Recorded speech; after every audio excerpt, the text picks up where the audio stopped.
Olá pessoal, sejam todos muito bem-vindos aqui na Sociedade Chesterton Brasil, tá? E eu gostaria de já começar pedindo para você, se você está chegando por aqui pela primeira vez, não deixe de se inscrever no nosso canal, certo? Aí é só inscrito, marcar o sininho ali para ser notificado, certo? E curtir se você gostar desse vídeo, né? E já compartilhar com quem você sabe que também gosta. Falávamos em outro momento sobre Chesterton, especialmente como filósofo, no sentido, para mim, Chesterton é um filósofo no sentido mais amplo da palavra, alguém que eu posso pegar os livros dele e empenhar, né, teoricamente, para lidar com ele como base, né, para o meu estudo filosófico. Eu acredito que isso é possível, tá? Rodrigo, você tem certeza disso? Não, vamos estudando, né? Mas eu tenho fortes intuições e meu trato com Chesterton me leva, né, a acreditar nessa possibilidade. Ao mesmo tempo, eu trato aqui de uma maneira que eu acho que é mais acessível de filosofia para todo mundo o que é a filosofia do homem comum. E eu acredito que Chesterton é um campeão do homem comum, tá? Não do homem comum naquilo, e aí vai depender muito do que as pessoas entendem, né, como homem comum. Então, isso é sempre bastante interessante dizer de começo, né, acerca do que nós estamos falando quando falamos em homem comum. Nós estamos falando do homem, né, que busca em meio àquilo que é universal, né, e comum a todos os homens. Então, por isso que Chesterton, quando fala de homem comum, fala do comum à humanidade, certo? Quer dizer, quando ele fala disso, ele está falando de alguém que não precisa de condições, né, extraordinárias de nascimento, de fortuna, de inteligência e tudo mais. Basta que ele seja uma pessoa com as capacidades normais, né, de um homem comum, certo? E com os recursos normais de uma pessoa que consegue, né, tocar para frente uma vida civilizada, certo?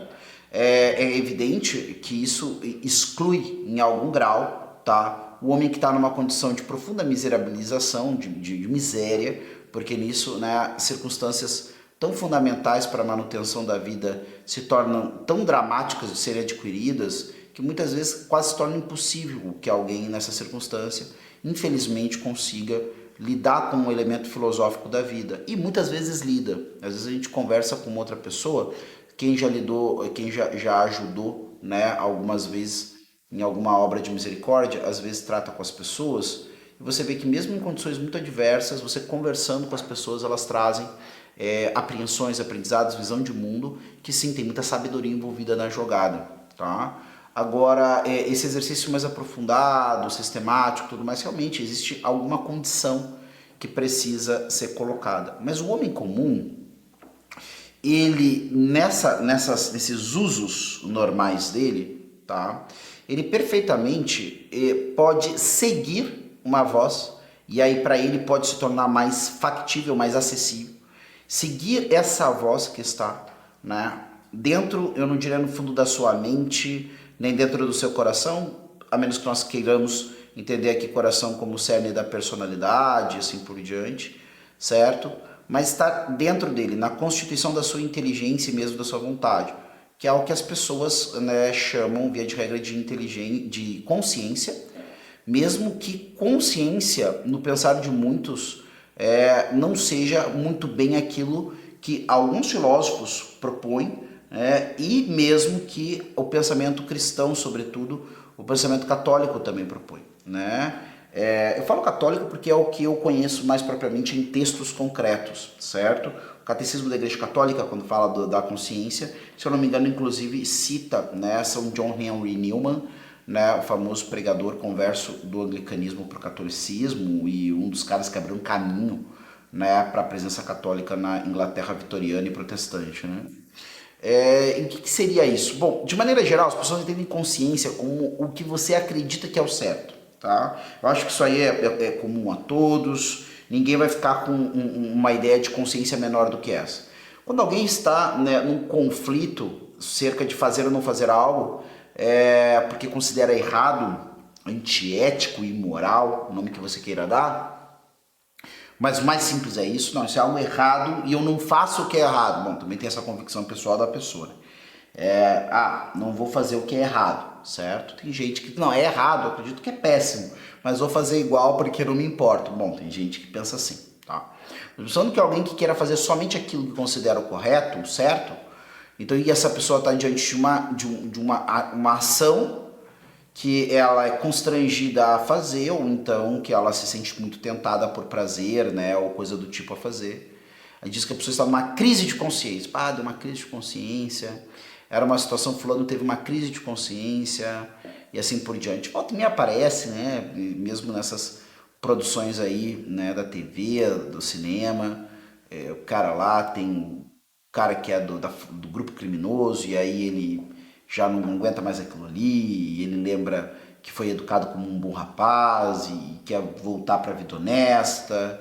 E aí entra a questão de, aí chega um, conversa com o outro lá dos comparsas, fulano tá tendo crise de consciência, tá vindo com crise de consciência agora, e assim por diante.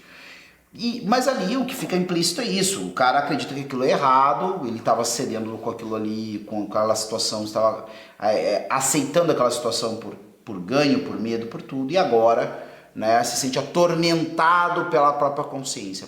Quando eu começo a dizer esse negócio, atormentado pela própria consciência, eu acabo dizendo, a consciência quase parece como que uma entidade, quase parece como alguém que está dentro de mim, falando algo, me acusando de alguma coisa, né? Olha, isso está errado, o que você está fazendo não está certo, assim por diante. Alguns colocam, né, isso como, né, o bom, já viram aquela cena, né, o diabinho, né, e o anjinho, vai lá, mete o louco. Aí o anjo, não, cara, não faz isso, pensa nas consequências, pensa que fulano não merece, pensa que mesmo que fulano mereça, pô, é indigno de ti fazer um negócio desses aí, né, perdoa, tudo mais. Essa visão talvez seja mais concorde com aquilo, né, que pensava, por exemplo, os filósofos como falavam de inspirações vindos de um bom daimon, de um bom espírito, tá? Isso, claro, está presente dentro, né, do senso de várias religiões, também do cristianismo. Acredita-se piamente, né, que também os anjos da guarda de uma pessoa, ou mesmo os anjos, inspirariam, sobretudo os cristãos, mas todas as pessoas a fazerem coisas boas, dando inclusive força à sua vontade, clareza ao seu intelecto, para que elas os façam, né?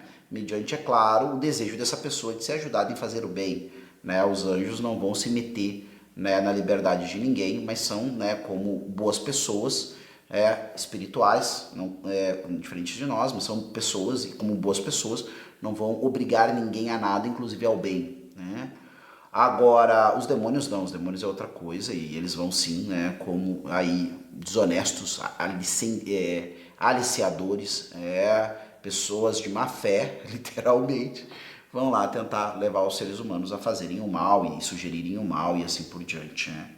E é engraçado porque muitas vezes na vontade humana parece que se desdobra a vontade humana em direção a querer uma força que lhe dê, né, ânimo para o mal, tá? Isso aí a gente percebe também que existe no ser humano. E vai encontrar, né, segundo esse pensamento, essa cosmovisão, vai encontrar, né, quem lhe ajude no mal, né? O ser humano, ele tem essa liberdade de procurar uma coisa ou outra. Mas parece que a consciência é uma coisa diferente disso. Eu não estou falando nem de uma pessoa humana, nem de uma pessoa espiritual que vem me dizer algo acerca do certo ou do errado que eu pretendo fazer, ou que me anima a fazer uma coisa ou outra. A consciência, ela é algo que está íntimo ao homem, né? Quando ele é, então, criado, né? Nessa visão de que o homem foi criado por um Deus bom, né? Essencialmente bom. Não existe para a cosmovisão cristã um Deus mau, né? Só existe Deus e ele é bom. Existe dentro do homem, né, como que um eco constante.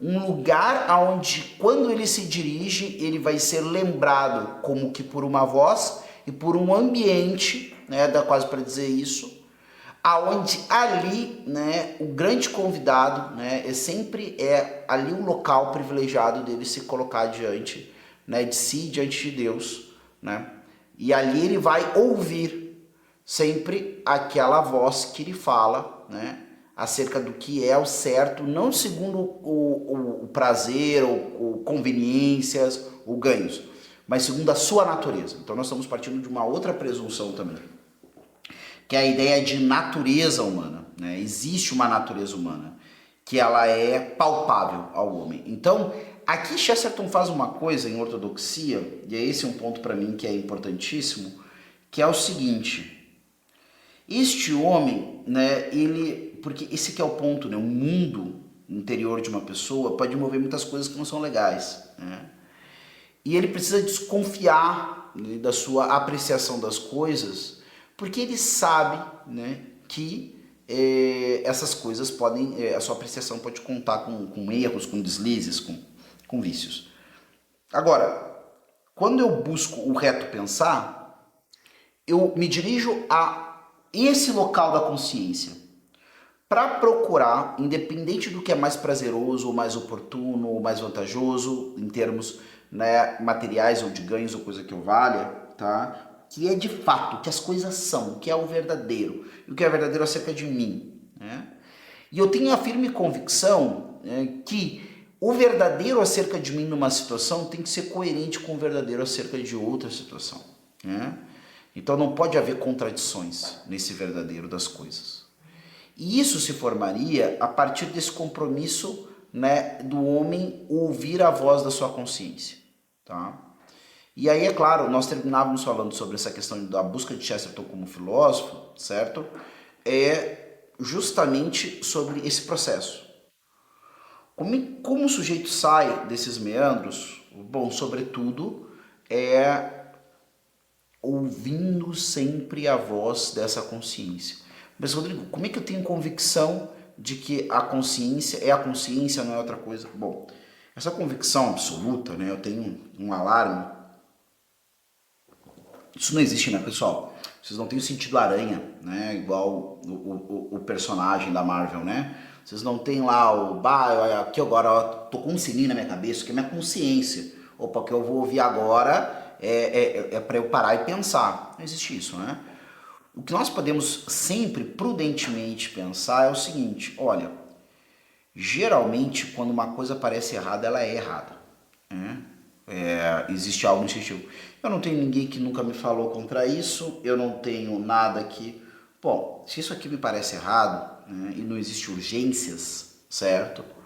Que justifique agir nessa dúvida, então eu vou parar e vou investigar.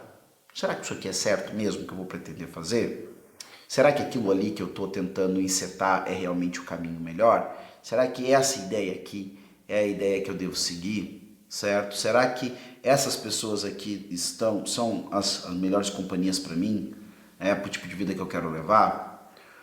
E essa reflexão, não deixar ela para depois, e não deixar ela para o fim da vida, isso naturalmente leva o sujeito, né, a ir de caminho em caminho, de passo a passo, até chegar a verdades superiores.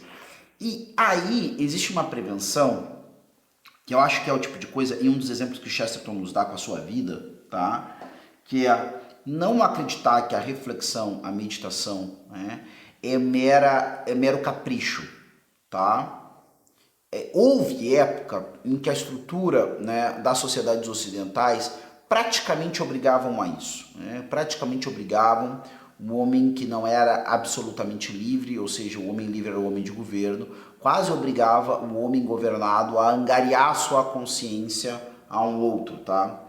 Inclusive os filósofos, em grande parte, são sempre sujeitos complicados em relação à sua sociedade, porque eles são homens que não aceitam esse processo, tá?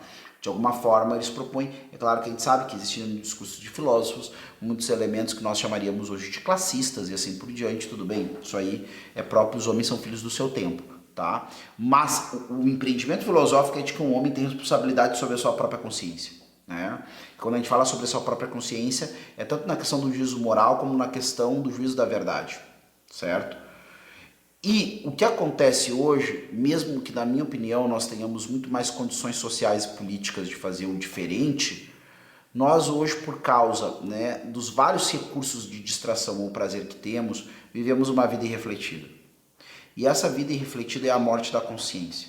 Se não existe reflexão, logo eu nunca vou me questionar acerca daquilo que me parece, né, suspeito, né, de ser errado. E depois de muito tempo ignorando a suspeita acerca do errado, essa suspeita desaparece e eu começo a levar uma vida que caminha a largos passos para a ruína, certo? E que só não vai se arruinar, né, por graça, né, ou se alguém acredita nisso por sorte ou destino, tá certo? Então vale a pena, recomendo novamente, a grande recomendação desse livro, na minha opinião, desse nosso encontro aqui, é a ortodoxia. Eu iria falar muito brevemente, né, mas achei mais oportuno na nossa conversa falar sobre a questão da consciência de Theodore Dalrymple, que é um autor, certo, que com certeza não é unanimidade, nem só fala coisas com sentido, mas era um exemplo que eu daria junto com Churchill, né, acerca da questão dessa análise da realidade, certo, que Chesterton poderia motivar, sobretudo pensando o seguinte: Chesterton é um cara que ele muitas vezes esteve dentro, né, do espectro de elogio de sujeitos muito divergentes. Eu tenho aqui a figura do Theodore Dalrymple, que cita Chesterton, e eu tenho também Antônio Gramsci falando com muito enlevo de Chesterton, e tenho Jorge Luis Borges falando de maneira muito efusiva de Chesterton. E são todos sujeitos que eu não posso elencar no mesmo lugar intelectual de convicções políticas propriamente, certo? Agora, por que Chesterton é um cara que consegue impactar também com teorias como distributismo, que está muito próximo na opinião de alguns, por exemplo, da social-democracia? Alguns discordariam muito disso, tá? Não estou entrando na polêmica. Mas Chesterton parece ser um sujeito que espraia, né, o seu pensamento em vários lugares, certo? Vários espectros de pensamento encontram em Chesterton um sujeito muito útil, né, ao desenvolvimento das suas ideias ou seu desenvolvimento pessoal. E isso parece justamente porque Chesterton nunca esteve apegado ou pensando em bandeiras políticas ou ideológicas. Chesterton é um homem que tentou sempre trilhar o caminho da verdade em coerência com a sua consciência, até chegar ao ponto de considerar, né, que o melhor lugar da sua consciência era a fé cristã e a fé católica. Eu vou ficando por aqui e até a próxima. Tchau!